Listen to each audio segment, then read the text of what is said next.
A Montanha Mágica, obra de Thomas Mann. Os hóspedes vinham afluindo por ambas as entradas. Entravam também pelas portas do avarandado, que estavam abertas. Dentro de pouco tempo, todos se encontravam sentados em torno das 7 mesas, como se nunca tivessem se levantado. Tal era, pelo menos, a impressão de Hans Castorp.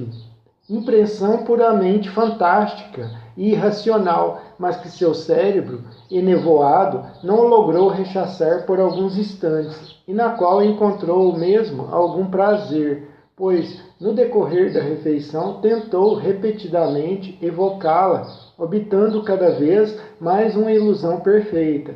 A velhota jovial estava novamente a dirigir uma torrente de palavras no seu linguajar indistinto ao Dr. Blumenkork, sentado do lado oposto da mesa e que a ouvia com um ar preocupado. Sua sobrinha, macilenta, comia finalmente outra coisa que não iogurte, o espesso creme que as criadas serviam em pratos, mas ela não foi além de umas poucas colheradas. A bela Marucha, para abafar o riso, apertava contra a boca o lencinho, que exalava perfume de flor de laranjeira. Miss Robson lia as mesmas cartas escritas em letra redonda que já lera de manhã. Evidentemente, não sabia nem uma única palavra de alemão e fazia até questão de não saber. Joachim, em atitude diferente, proferiu algumas frases inglesas sobre o tempo, às quais ela respondeu mastigando uns monossílabos para logo recair no silêncio. Quanto ao Dr. Storm, com a sua blusa de padrão escocês, submetera-se ela essa manhã ao exame médico, cujos pormenores relatou com afetação vulgar, descortinando seus dentes de lebre. Lamentou-se de que em cima, à direita, houvesse ainda ruídos. Além disso, tinha uma diminuição do murmúrio abaixo da axila esquerda. Era preciso ficar mais 5 meses, conforme lhe dissera o velho. Em sua linguagem ordinária, chamava o Dr. Behrens de o velho. Mostrou-se, de resto, muito indignada pelo fato de não estar o velho presente à mesa. Segundo o turno, era hoje a vez da sua mesa, ao passo que o velho novamente se sentara à mesa próxima da esquerda, onde, com efeito, se via o Dr. Behrens juntando as manzorras diante do prato. Mas, claro, continuou ao Sr. Storm, ali tinha o lugar a gorda Salomon de Amsterdã, que todo santo dia se apresentava às refeições num vestido muito decotado e de tal aspecto que parecia que era do agrado do velho, se bem que ela, a Sra. Storm, não soubesse explicar por que razão, uma vez que nos exames médicos ele tinha ensejo para ver o quanto queria dessa dama. Mais tarde contou, cochichando exaltadamente, que a noite anterior, no aravandado de repouso localizado no sótão, alguém apagara a luz, e isso para fins que o Dr. Storm qualificava de manifestos. O velho notara o incidente e praguejara de tal maneira que todo o sanatório o ouvira, mas, naturalmente, mais uma vez não conseguira descobrir o culpado,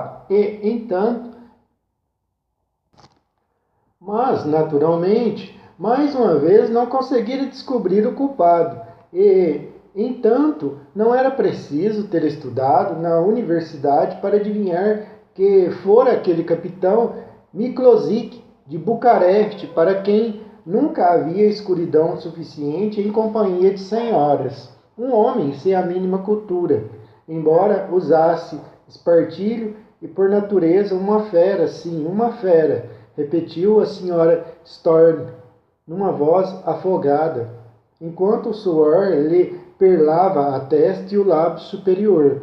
Todo mundo em Davos sabia das relações que existiam entre ele e a esposa do cônsul-geral de Viena, e não podiam se chamar de secretas. Não somente entrava o capitão, às vezes já de manhã cedo, no quarto da mulher do cônsul-geral, quando esta se encontrava ainda deitada e assistia então a sua toilette, mas na terça-feira passada saíra do quarto às 4 da madrugada. A enfermeira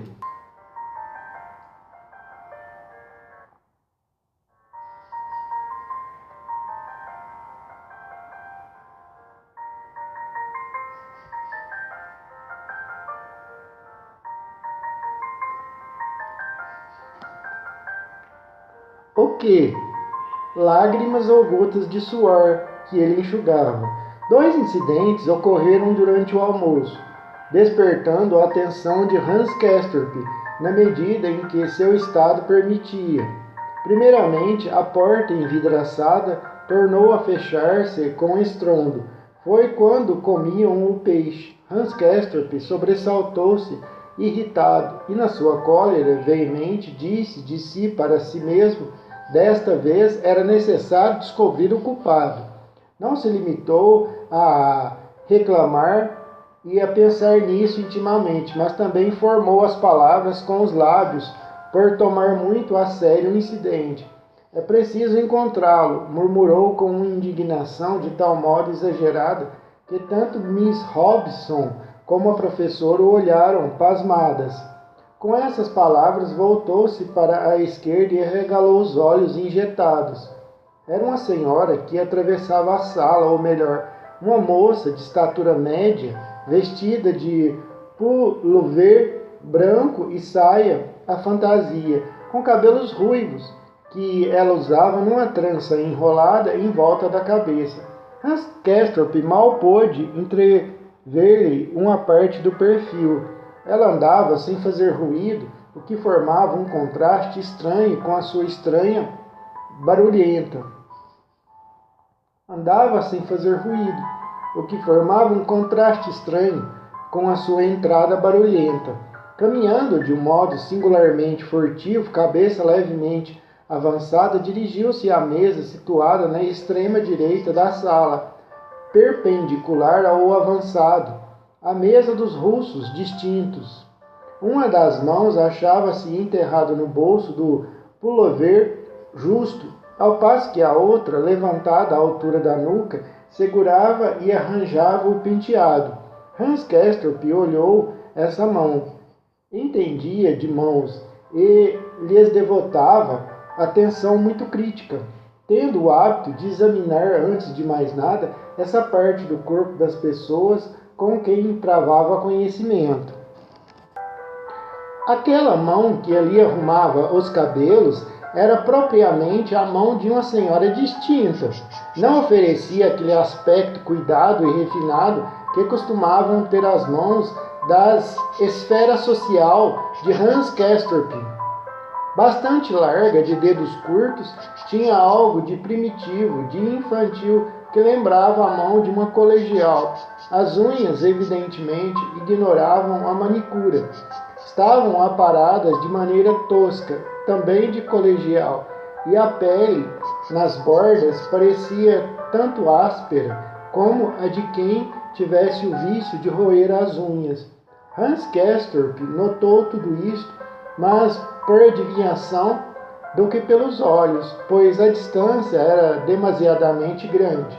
A moça retardatária cumprimentou-o com um aceno de cabeça os companheiros de mesa e sentou-se, dando as costas à sala, ao lado do Dr. Krokonski, que presidia aquela mesa.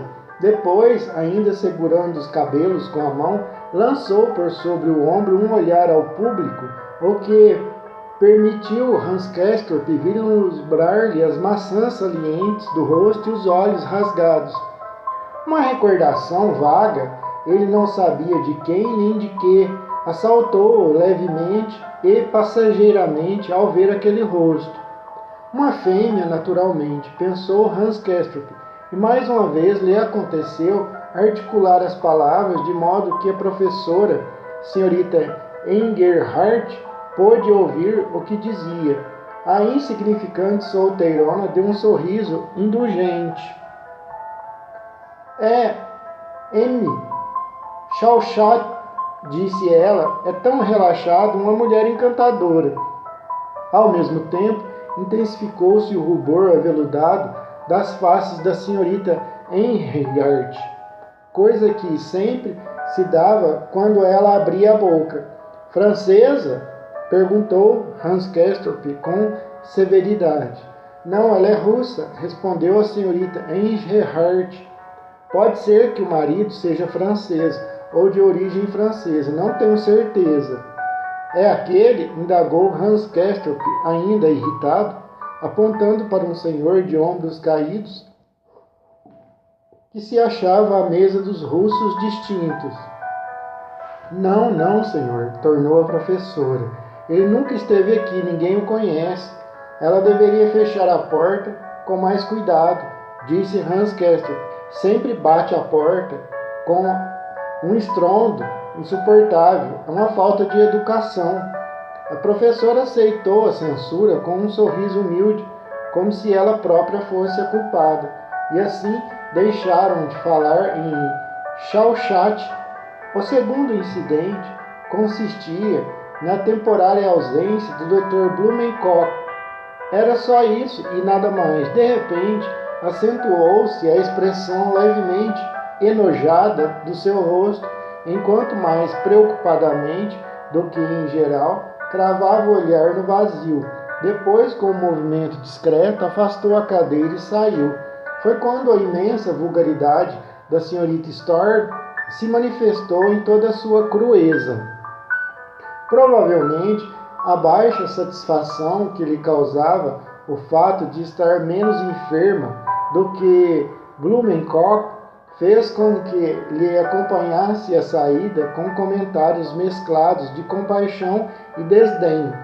Coitado, disse ela, está com os pés na cova, outra vez precisa conversar com o Joãozinho Azul. Arvorando uma fisionomia de obstinada tolice, proferiu sem o menor asco a denominação burlesca Joãozinho Azul. Ao ouvi-la, Hans Castorp experimentou ao mesmo tempo horror e vontade de rir. Pouco tempo depois voltou o Dr. Blumenkopp, do mesmo modo discreto, sentou-se novamente e prosseguiu a refeição. Também ele comia muito. Servia-se 2 vezes de cada prato, taciturno, com expressão tristonha e fechada.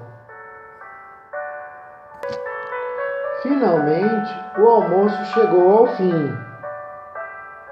Graças ao serviço atencioso, a anã movimentava-se de maneira particularmente rápida. Durara apenas 1 hora. Ofegante, sem saber como subira, Hans Castorp jazia mais uma vez na magnífica espreguiçadeira da sua sacada. O repouso após o almoço prolongara-se até a hora do chá, sendo considerado como o mais importante e por isso observado com todo rigor. Entre as divisões de vidro opaco que o separavam, de um lado de Joachim e do casal russo, do outro permanecia Hans Castorp estendido, modorrando a respirar pela boca enquanto seu coração martelava. Quando fez uso do lenço, notou nele manchas de sangue, mas não teve forças para refletir a esse respeito, apesar de ser muito impressionável e se inclinar por natureza para preocupações hipocondríacas. Tornara a acender uma Maria Mancini e dessa vez fumou o charuto, fosse qual fosse o seu sabor, ruim. Entretanto, angustiado e cismarento, analisava as coisas estranhas que lhe aconteciam ali. 2 ou 3 vezes, seu peito foi sacudido por uma risada interior. Ao relembrar a expressão abominável que empregara na sua vulgaridade a senhorita Storr, o Sr. Albin, no jardim lá embaixo, a brisa levantava de vez em quando a bandeira adornada de um caduceu. O céu voltara a nublar-se em toda parte. Desapareceu o sol e quase imediatamente surgiu um frio pouco hospitaleiro. O alpendre de repouso parecia estar cheio. Ouviam-se conversas e risos abafados. Por amor de Deus, Sr. Albin, guarde essa faca, pode acontecer uma desgraça. Lamentava-se uma voz aguda, suplicante de mulher. Meu caro Sr. Albin, por favor, tenha consideração pelos nossos nervos e afaste essa faca, interveio outra. E um jovem louro, que com um cigarro na boca estava sentado na borda da primeira espreguiçadeira, retrucou num tom insolente. Nossa, quanta preocupação! Será que as senhoras não permitem brincar com a minha faca? Não nego que é uma faca muito bela. Comprei-a em Calcutá, de um faquir cego. O homem era capaz de a engolir e depois o seu menino ia desenterrá-la a uns 50 passos de distância. Querem ver? Certa corta melhor que uma navalha, basta tocar o gume. O Sr. Albin era jovem, desengonçado, tinha uma cara rosada de criança, ornada de pequenas suíças. Ele estava a brincar com as senhoras, fazendo gracejos. Sr. Albin, gritou uma senhora atrás dele, seria melhor colocar um sobretudo. Ponha um sobretudo, faça o favor, o senhor passou 6 semanas na cama, com pneumonia, e agora fica sentado aqui, sem se agasalhar, ainda fumando. Isso vai destroçar, ou melhor, acabar de destroçar o seu pulmão. Palavra de honra, Sr. Albin. Isso é tentar contra Deus até.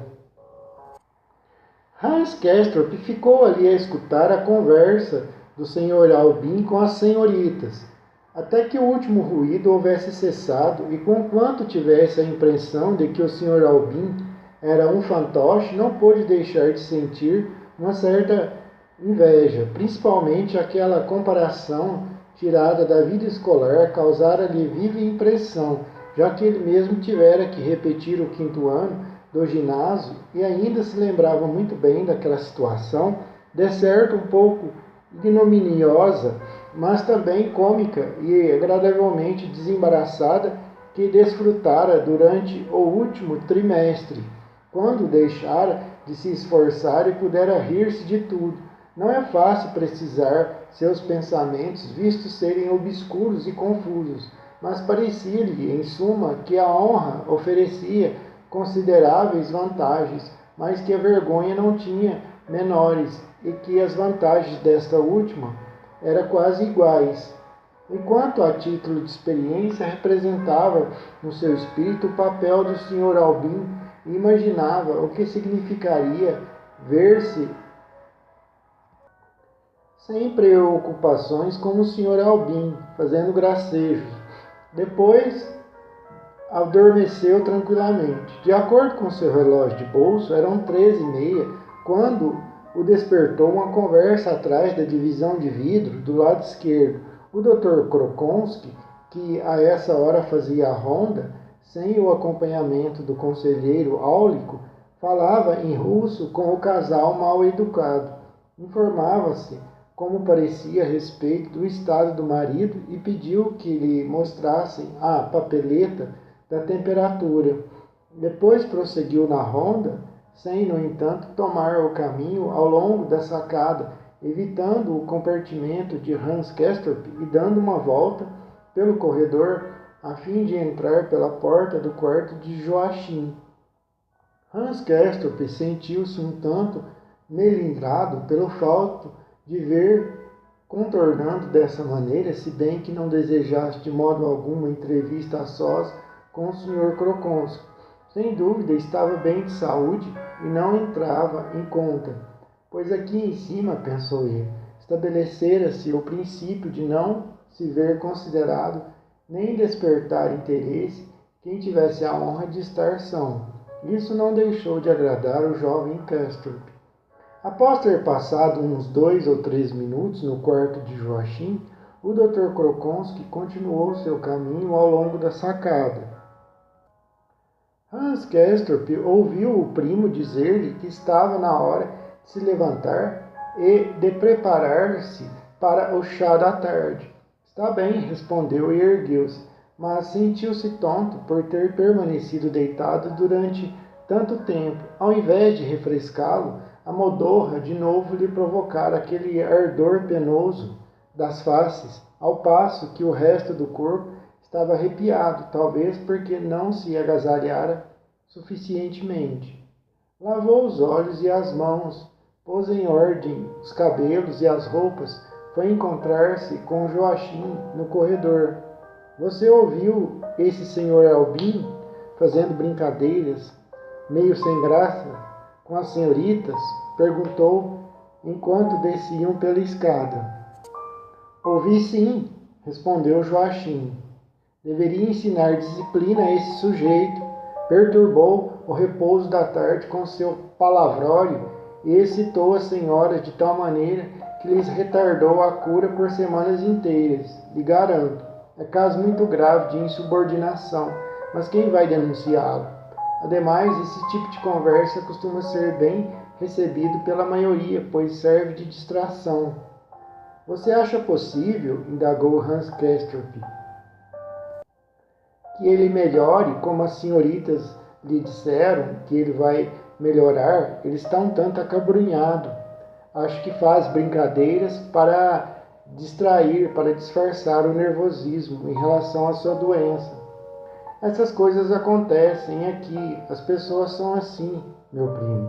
2 meses antes da minha chegada, um estudante que estava no sanatório havia muito tempo faleceu pela doença. Outros se curam, outros ficam anos com a doença se tratando. Entendo, disse Hans Castorp, bocejando nervosamente. Não me sinto bem entre vocês, declarou. Francamente, talvez nem possa ficar aqui, sabe? E me vejo obrigado a partir. Você não me levaria a mal, meu primo? Partir? Que ideia é essa? Gritou Joachim. Tolice! Mal acaba de chegar aqui, como quer formar uma opinião logo no primeiro dia? Meu Deus, é ainda o primeiro dia? Já me parece que estou aqui há tanto tempo, há 1 mês, eu diria. Por favor, não volte a filosofar sobre o tempo, disse Joachim. Hoje de manhã me deixou confuso, meu primo. Não se preocupe, já esqueci tudo isso, tornou Hans Castorp. Todo o vasto complexo, não tenho mais nenhuma sutileza na cabeça. Aquilo passou, Joachim. Então haverá chá agora? Sim, e depois caminharemos até o mesmo banco da manhã.